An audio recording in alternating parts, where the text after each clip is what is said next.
Welcome everyone to Melfuzz TV. I am Peter and today I'm going to be talking about Unreal Season 1 Episode 7. It is called Savior. So spoilers for the episode as always. Last episode had a big ending, had Mary jumping off the roof of the building, and this one picks up right where that one left off. And as I kind of came in expecting, I was expecting this to be a more serious episode. People, the tone should have suitably been a little bit different, a little bit more dour, a bit more serious. And by and large, I think that's what it gave us. It was still an episode of Unreal, but no one was necessarily in a jokey mood. No one was really flirting or having a good time. Everything was very much people scrambling in the wake of what's happened. And there's a lot of nice little touches as to how they handle everyone post this. And, I went into the episode talking a lot last time about Shia and how she needed to have something in this episode. She needed to feel some level of guilt, some level of because, she's going to be the one that's the most responsible feeling of the whole thing because she swapped out the pills. And that's obviously a big plot point that does come up in this episode. What's interesting to me is that they did something a bit more playful's not the right word, but they sort of do a thing here where I really felt like a tug of war between the various characters, and when it comes to wanting to blame themselves but then trying to shift blame onto someone else, whether they're consciously doing it because they're trying to make sure they don't face repercussions, or because just for their own mental health they have to try and blame someone else rather than accept their own responsibility. And there's kind of a push and pull amongst themselves for that, but also just as more information comes out and they learn more things, how they respond to that and then kind of shove it onto someone else. The example I would use to sort of illustrate this is that at the start of the episode, Rachel is still up on that roof. Interesting little touch is that Jeremy goes up to get her to make sure she's okay. So again, re-establishing that that bond between them and him looking out for her, something that's going to come out to play this episode as well. But Rachel's distraught, and they really sell it because when Adam comes out and starts asking questions, Rachel, teary-eyed, tells him to stand down and stop it, and he kind of shuts up and takes it seriously at that point. Rachel's distraught, she's blaming herself, she sees herself as responsible, and it's not until Shia comes to Rachel and starts trying to tell her what she did, because she clearly feels responsible, that Rachel's tune starts to change a little bit, where the second she hears Shia almost admit something, she starts prying and being like, wait, are you about to tell me that you told her to go off her meds? And then ultimately Shia admits that she actually did it behind her back, that she didn't ask her to, she just did it without her knowledge, and that's even more problematic. And immediately Rachel's like, oh, we have to face the paper for this. We have to confess this. We have to, that this is like a murder charge at this point. This is a big deal. And wants to go down that avenue. But there is definitely at points in this episode, especially in this conversation, where Shia, once it's out, because she had to get it off her conscience, she had to tell someone, immediately starts to say, no, but you brought the ex-husband. This is on you. You killed her by bringing the ex-husband here, to which Rachel responds, no, you killed her because of what you did to the meds. And it becomes this thing where I really like that the episode doesn't assign more blame to one person or the other. And it's not even just these two either. You've also got Quinn, who was involved in the decision to bring in the ex-husband. You've also got the other characters around and them either noticing or not noticing how Mary was acting, and they feel some level of guilt.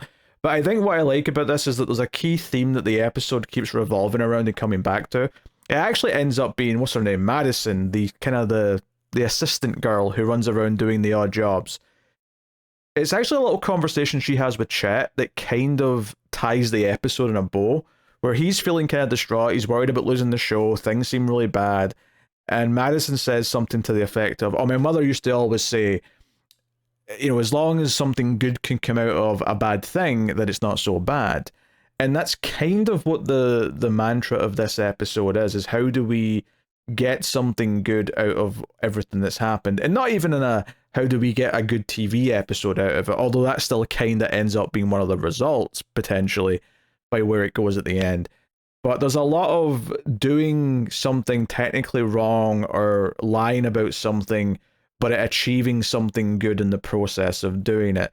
So, for example, Rachel, when Quinn finds out about everything that's happened with Shia, and I actually really like the build up to that, because Shia comes over to Quinn and says, "Hey, can I talk to you?" And Quinn says, "Not now." And Rachel immediately jumps in and goes, "I wouldn't wait," because she knows what she's going to tell her. And it's interesting that Faith's actually leading the group, like the entire set, in a prayer, and they're all holding hands, including Rachel. And immediately, like, the walkie-talkie comes in and like pulls Rachel away from the natural grieving process to come and like wrangle the situation. Like, even in this situation where they're officially shut down, they're not making any content right now, they're not shooting anything, they've been told to shut down so that everything can be investigated by legal and so on and so on. She still has to be on the call to go and answer Quinn and sort of put the fires out, as it were. But even Rachel and Quinn have a fight about what to do. Rachel thinks they have to own up to this, that they have to tell the police, they have to, regardless of the consequences, they have to go through with this and do the right thing. And Quinn shoots that down and makes it clear that no, as far as anyone's concerned, Mary committed suicide. We're going to cover this up. She tells that to Shia as well. I'm going to cover this up for you. You just don't go home. You don't talk to press. Blah, blah, blah, blah. And Rachel's not having that. Rachel's like, no, like, we have to own up to this. This is serious. You know, this is a person's life is more important than a stupid TV show. And Quinn actually hits back with a pretty good argument, is that this isn't about one life. This is about 137 lives. That's how many people this show employs. And are they all going to lose their job because of this? And it really opens this door up to this idea that we can definitely understand the moral black and white of we have to own up to like any part we played in this woman's death, but is it worth the like, is getting it off our own chest and making Rachel's self feel better, is that worth what it's going to do to over 100 other people who are going to need to find new jobs? And it's not something that the episode gives you, I think, like one is right and one is wrong answer. I think it offers up the question. And ultimately, we kind of go with what Quinn says throughout the episode, because she's the one in charge and arguably is making, as far as she can tell, the right choices, even if it is technically covering up what actually happened to Mary, and she's covering for Shia. One of the things that comes up in the episode is that Shia is even concerned that she's going to be a scapegoat for Quinn and Rachel because of what she did. And it's actually Jay who tries to convince her that she's a bitch, but she looks after her own. I don't think that's going to happen. And sure enough, it doesn't. Now, admittedly, she's not put in a corner, I don't think, where that would have been like a get out of jail free card for her. Maybe there's room there to still explore. Would Quinn sacrifice a member of her team to keep things afloat? That's hard to say. That said, though, we do see her sticking up for Rachel with the lawyers. As much as she fights with Rachel in the other scenes in this episode, she sticks up for Rachel the second the lawyers and the legal team start asking questions about why is she back. Didn't she do that crazy thing last season? And she's like, she's worth 5 stolen Ferraris or crash Ferraris or whatever she said. So we do see Quinn sticking up for people, and it really presents this idea of okay, this that happened was tragic, it was horrible, it was terrible, and there was something that people did, multiple things in fact, that led to it, and there's different people who can share some blame for pushing her into this corner, which kind of opens the Pandora's box of, isn't this just an example of what we do in general on this show? It just so happened that in this one occasion it pushed someone over the edge, and that's something the other girls are debating. One of the girls quits the show because of it. I want to say it's the Mexican girl who quits. Not a Mexican, sorry. Brazilian. The one who kept having little flings with Adam back at the start of the show. I'm pretty sure it's her that quit. The fallout from this and the idea of like the morality of the show as a whole is put under a spotlight with this episode. And what's so good about it for Rachel's character is that when we started this show, she didn't even want to come back to the show, really. She was kind of two minds. And part of the reason why is because she felt like she was like morally not wanting to do this anymore. She felt evil. She felt like she was doing something wrong by manipulating people the way that her job has her doing it, and she's good at it. And she's kind of like settled back into it. You know, a lot of the early stuff was like her kind of finding that groove again, and it's like, no, I am really good at this. I'm still doing really well at manipulating people and getting good ratings and shows and character moments in the episodes. And this kind of like brought all that flooding back, where I think the reason why she is so ready to throw herself on the sword because she feels she's done something wrong is because this is not a new feeling for Rachel. I think this is something that she was feeling before and then suppressed and has been kind of getting back into the groove. And this has snapped her back to kind of what she was feeling at the start of the season or between the two seasons of the show. And I think that's great because it brings back what the central character beats that we're focusing on back at the start of the season were, and it really starts to feel like the season is, you know, it feels like it's a whole at this point. Now, we've still got 3 episodes left. I don't know where we're going to be when we get to the finale and wrap everything up, but even right now, I feel like bringing it back to that is making it feel like a very coherent season of TV, at least for the main character, if nothing else, because it's bringing things not even full circle, but we're just like, we're back on the circle, we're back on the track, and that guilt keeps coming up. And again, it brings us back to that question: can you do something good whilst you're kind of doing something for like a cynical or greedy reason as well? Can you get something good out of it? And that question keeps rearing its head in this episode. The big dilemma that comes up is that the ex-husband character, once it's out that this has happened, wants to sue the TV show and claims the producers pushed her to suicide, and he is likely going to get a big payout from the TV network just to go away and keep quiet. And no one feels good about that. No one feels good about this wife beater, child abuser getting a payday.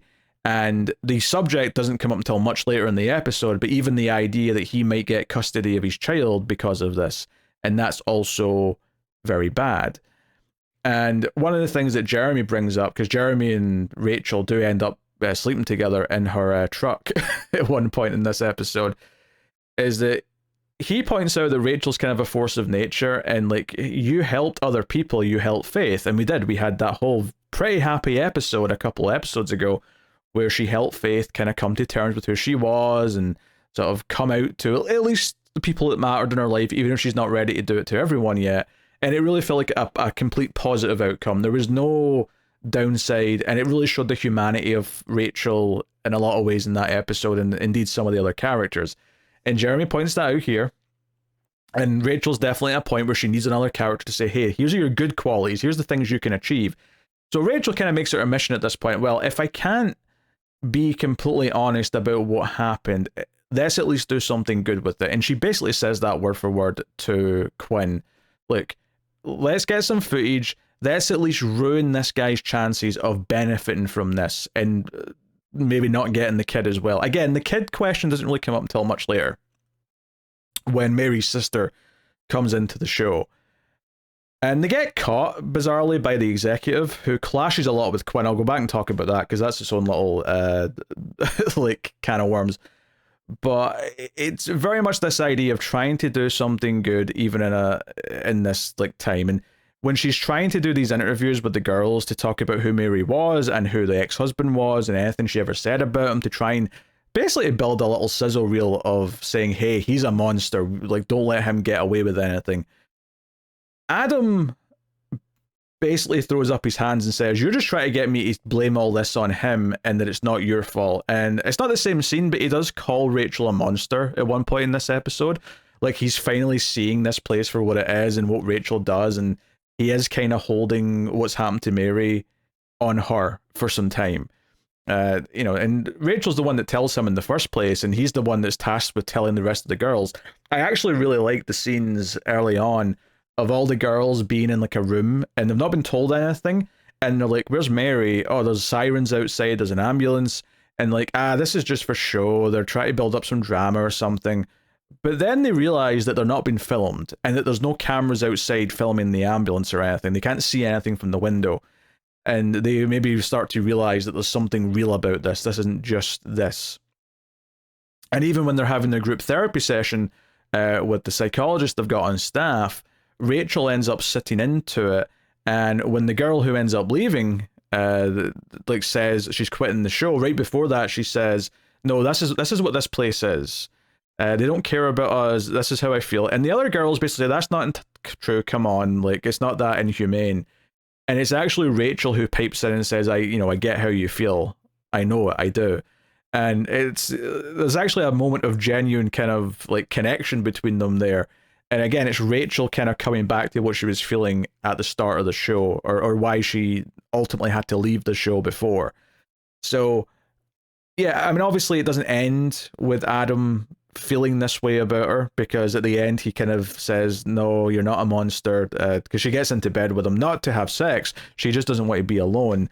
So she just sort of slips into his bed and like goes to sleep, and he says, "You're not a monster," and she says, "Yes, I am." She does feel like a monster. That's largely a big point of this episode.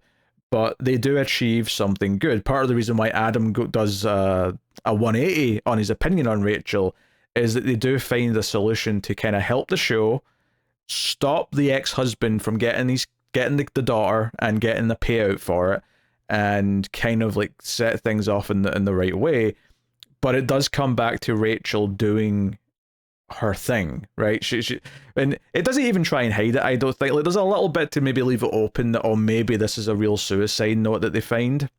Because Rachel goes into Mary's room, finds this teddy bear, her daughter's teddy bear under the couch, and goes to Chet and Co. and says, "Hey, I found a suicide note."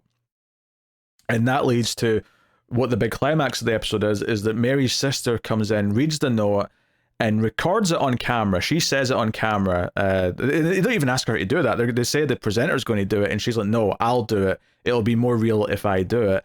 And it's basically just this note about how horrible the ex-husband is, and how, like, you'll never be safe as long as I'm around. And the thing, I mean, I honestly, as soon as Rachel said she found a note, I was like, it's not real. Rachel did this herself.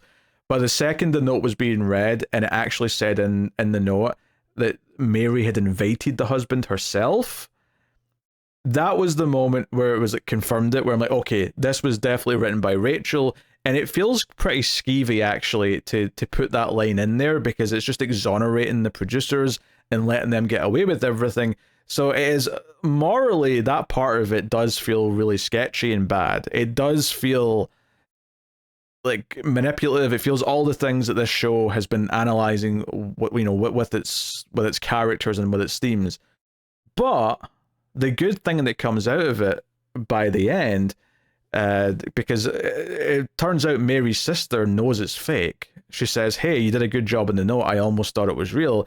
And Rachel tries to play dumb, but she explains that no, it was a good idea, because us reading this on the air keeps Mary's daughter away from him, right? It'll stop him from claiming custody, and that's the important thing here. The important thing isn't the show. The important thing is making sure the abusive man doesn't get access to his daughter, and that keeps her safe.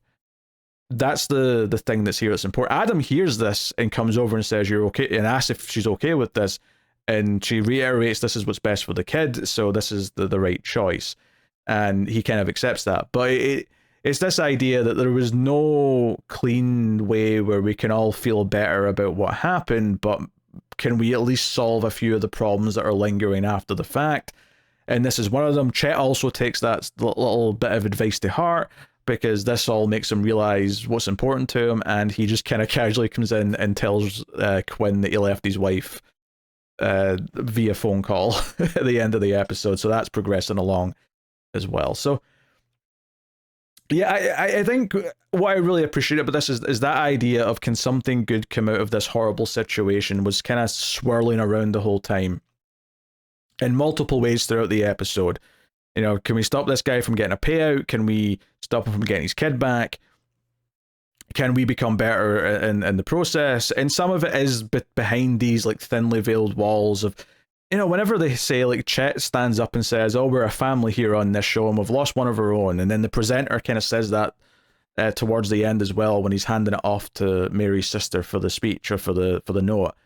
And those feel a bit like, oh, okay, I don't believe you. Like, this is some bullshit.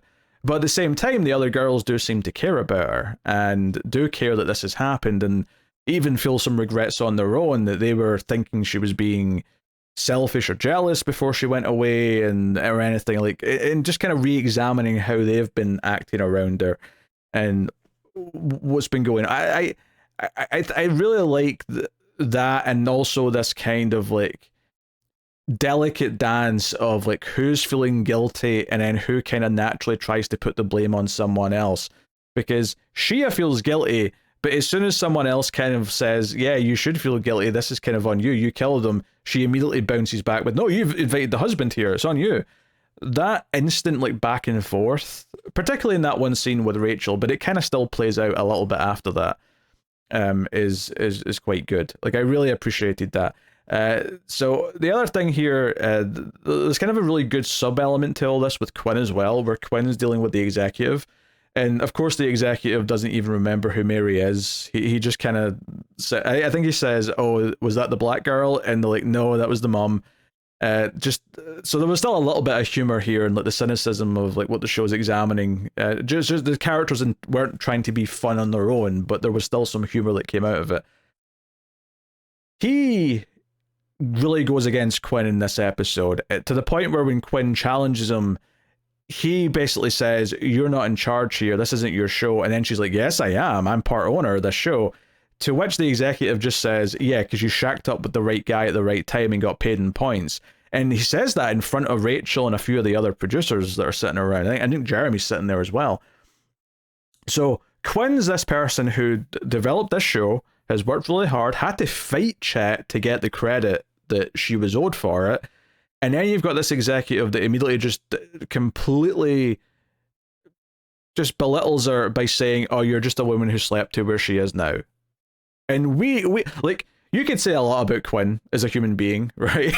You can say her coldness, about how cynical she is, about how she directs the show and manipulates people. But I don't think you can say in any way, shape, or form that she has just lazily slept her way to the top. That is not who she is in any way. And I appreciate that the character's nuanced enough at this point that I can feel a sting from someone saying that to her, and everyone else can feel awkward that someone said that in front of them, and still have a character that's flawed, but have that be completely unjustifiable at the same time. There's a lot of layers there that work really well, and it almost feels more like a real insult, because I know what she's actually guilty of. I know what her flaws and what her weaknesses actually are to a point, but that is not one of them. So it actually almost like feels like more of a slap and like a disrespect, because I'm like, no, if you're going to accuse her of something or insult her, then do it for something that she actually is. And like, but he's not, because he doesn't see Quinn as an equal. He sees Quinn as an insubordinate, woman, basically. And that's even reiterated where at the end, when everything's tied up in a bow, he tries to kind of apologize to her and said, hey, we came through this and like everything's good. As soon as Quinn walks away, he turns to Chet and says, if that bitch ever goes up against me again, she's fired. That's who this guy is. That's what this world is that they're all in. And it just, like, it was a funny line, but obviously points out kind of like just how much Quinn's had to like fight, and maybe why she is so thick-skinned is because she's had to put up with people like this. But at the same time, we also know that she's not that experienced with dealing with these guys. Like, we've seen that in previous episodes. Whether it's because she lacks some of those skills, I think there's some truth to that, but there's also truth to the fact that they just respond better to a guy like Chet. And that's its own thing. But yeah, I think everything in this episode was very well balanced in the way that it bounced around all the various elements.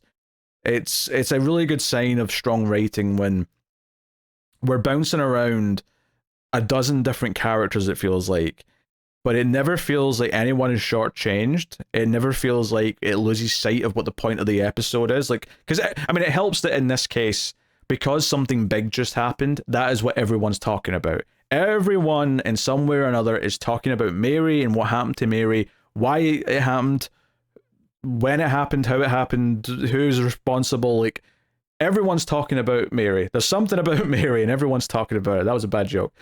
But because of that, everything feels like it feeds in to a purpose, and nothing feels extraneous. There's never anything that feels kind of tacked on. I mean, I guess the only little thing, if I'm going to critique something, is that towards the end of the episode, before Rachel decides to go and lie in the bed next to Adam, there's a moment where she's going over to Jeremy to kind of like celebrate, hey, we kind of like fixed everything, we did it, like the crisis is over.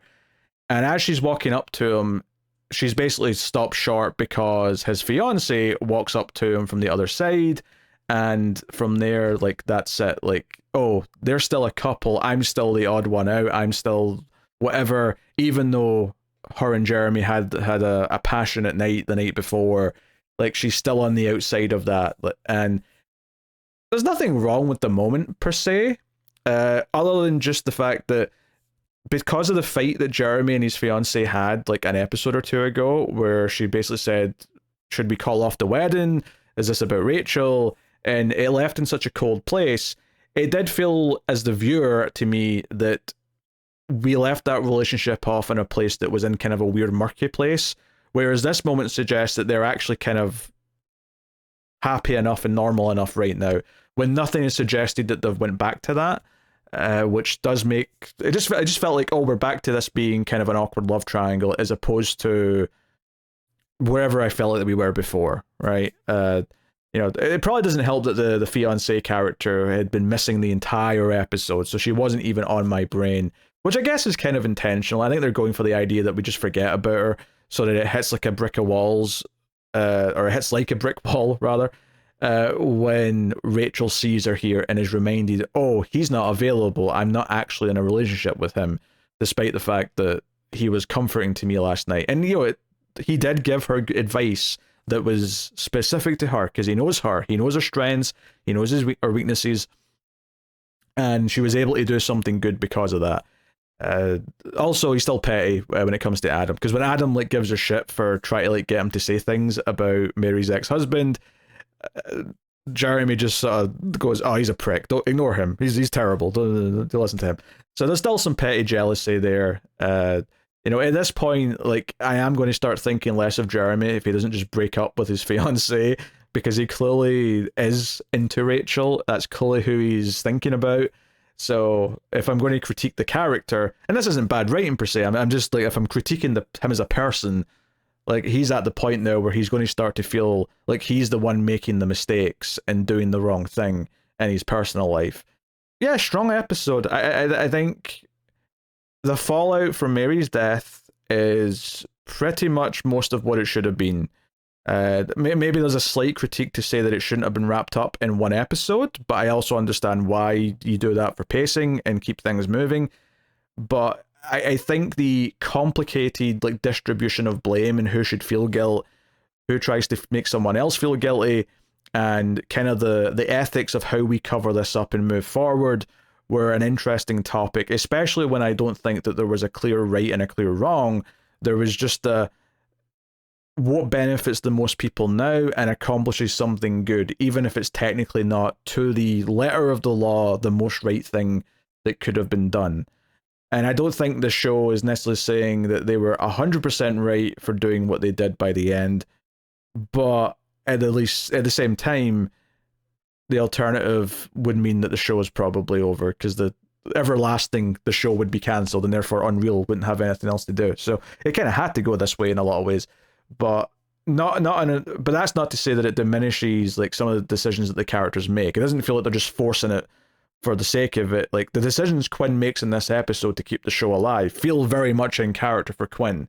So no, it's a solid episode with a lot of great scenes and fallout moments for the characters, and it feels like Rachel's initial story beats are coming back to kind of hit in a big way, which is the guilt of what she's doing, and almost like forgetting like how good she could be, that it led to this. But like I said last time, it was Rachel and Quinn together who talked themselves into bringing the ex-husband on, so there's definitely guilt to go around and blame to go around, even though they do say at the end of this that they're never going to talk about this again.